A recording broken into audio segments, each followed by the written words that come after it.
कापूस आयातीवरील सीमा शुल्क हे पूर्णपणे माफ करण्यात आलेलं आहे। केंद्र सरकारने मोठा निर्णय घेतलेला आहे। त्यामुळे देशातील वस्त्रोद्योग आणि कापड उद्योगाला मोठा दिलासा हा म्हणावा लागणार आहे। केंद्र सरकारने कापूस आयातीवरचं सर्व प्रकारचं सीमा शुल्क हे पूर्णपणे माफ केलेलं आहे। ही सवलत 1 जून 2026 ते 30 ऑक्टोबर 2026 या 5 महिन्यांच्या कालावधीसाठीच लागू असेल।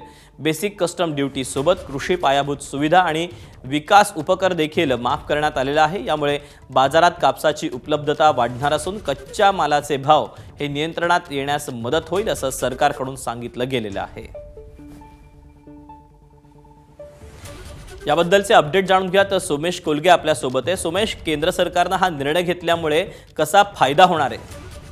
निश्चितच गेले काही दिवस भारतातील टेक्सटाईल इंडस्ट्रीज म्हणजेच कापड आणि वस्त्रोद्योग हे खूप मोठ्या प्रमाणावर अडचणीत आले होते, विशेषतः अमेरिकेने लादलेल्या टॅरिफ नंतर आणि भारतातून होणाऱ्या एक्सपोर्टना येत असलेल्या अडचणींमुळे, युद्धजन्य परिस्थितीमुळे आणि या सगळ्या पार्श्वभूमीवरती आता केंद्र सरकारने हा मोठा दिलासा देणारा निर्णय घेतलेला आहे कापड आणि वस्त्रोद्योगासाठी, की ज्यामध्ये कापसावरील आयात शुल्क पूर्णपणे माफ करण्यात आले। त्याशिवाय जो कृषी उपकर होता तो देखील सेस देखील माफ करण्यात आलेला आहे। त्यामुळे वस्त्रोद्योगासाठी लागणाऱ्या कच्च्या मालाच्या भाव नियंत्रणात येतील, तशीच कापसाची उपलब्धताही बाजारामधील वाढणार आहे। दीपक, सोमेश, धन्यवाद दिलेल्या माहितीबद्दल।